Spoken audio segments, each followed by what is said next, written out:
Hey y'all, today we're making an Easter poke cake.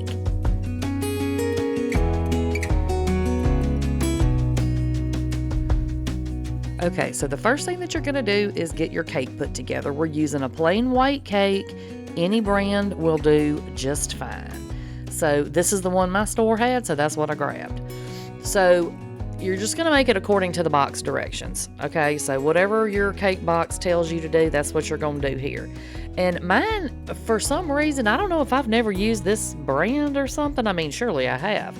But after I put my 3 eggs in, I realized it said 3 egg whites. So I'm not sure what that was about, but I don't think I've ever made a box of cake that called for just egg whites. But I don't know, maybe if you if you just do the egg whites, then your cake actually stays white rather than turning a little bit yellow from the egg yolks. That kind of makes sense. I just talked myself through that, so maybe that's the reason. But I didn't. I put the whole egg in there, so I have a white yellow cake or a yellow white cake, whatever the case is. But you know what? It's going to be just fine. Don't worry about it. But look, make yours however the package tells you to.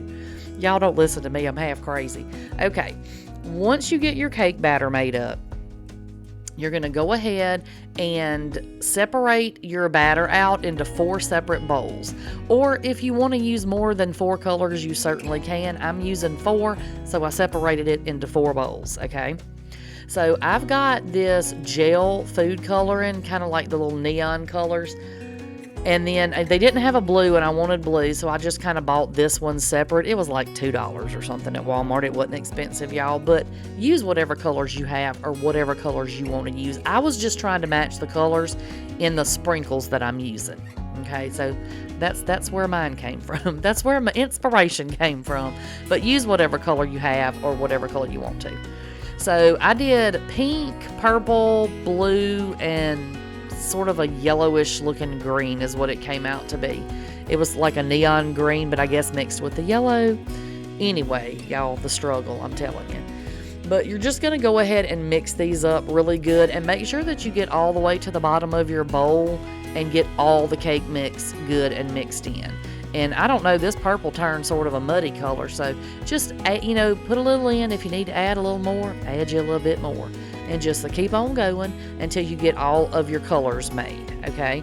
This is so super simple, but it's so cute. It's just perfect for Easter. Like if you've got all the kids or the grandkids coming over and you're going to hunt Easter eggs and stuff, y'all, this cake is so stinking cute and everybody loves it. Now, it's definitely not low fat.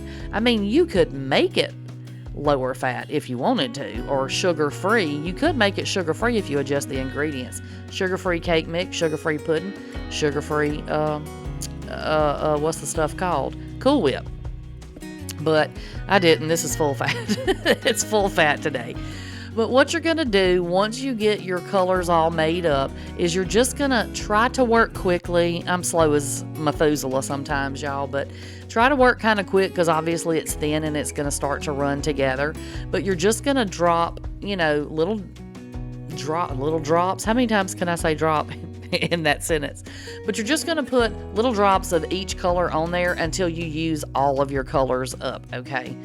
And then you're just going to swirl it together. I took a little toothpick. You can use a butter knife, whatever kind of knife. You can use anything that you have. I just used a toothpick and swirl it as much as you want. You can do as little or as much as you want. I mean, I guess you don't have to swirl it at all if you don't want to. But, just make it pretty. Look how pretty it is. This is very 90s. This reminds me of the 90s so much. The late 80s, early 90s. Anybody else? Okay, just me. All right, once you get your cake all swirled, you're going to bake that for however long your box tells you to bake it for, okay?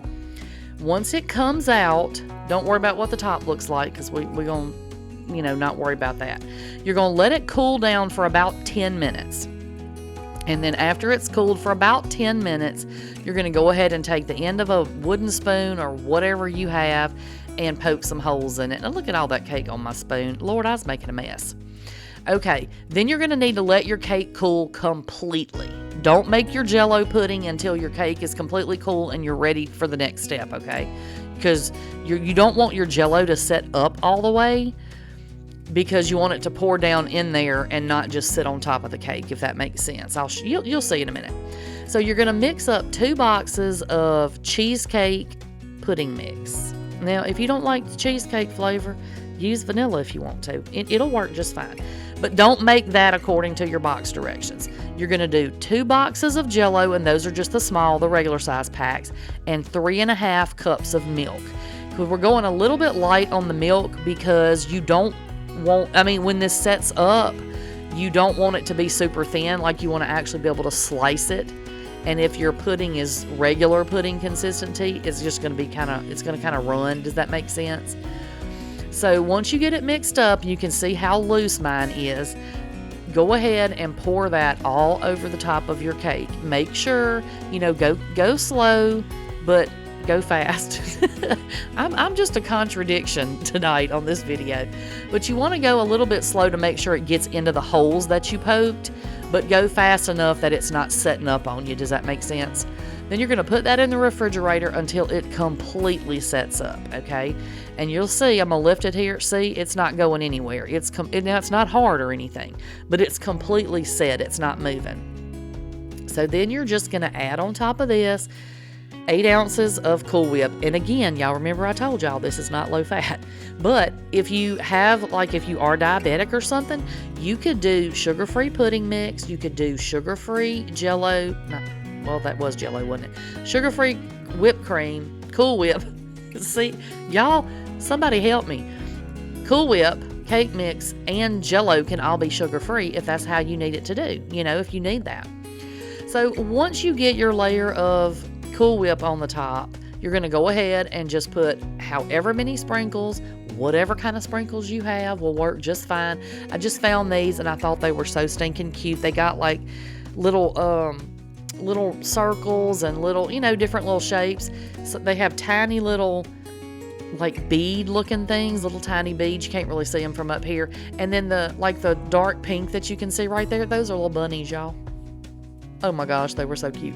But they had the little purple and pink bunnies in there. But I just thought this was so stinking cute for Easter. My son told me it looked like a birthday cake, but you know what? We're not listening to him. So, this is the Easter cake. See, look at all the cute little sprinkles that are on there, y'all. Ain't that adorable? But you can put a whole lot more sprinkles on there if you want, or don't put as many, or don't use any sprinkles at all if you're not doing this for Easter. Because you could do this with any colors. So this is it. When you slice it, you see my Jell-O, my pudding is not falling out of it. It kind of stays together. And y'all, I'm telling you, this is delicious. It's very rich, but it is delicious. And I guarantee you the kids are going to love it. All right. That is all I've got for y'all today. And I'll catch y'all on the next one. Bye, y'all.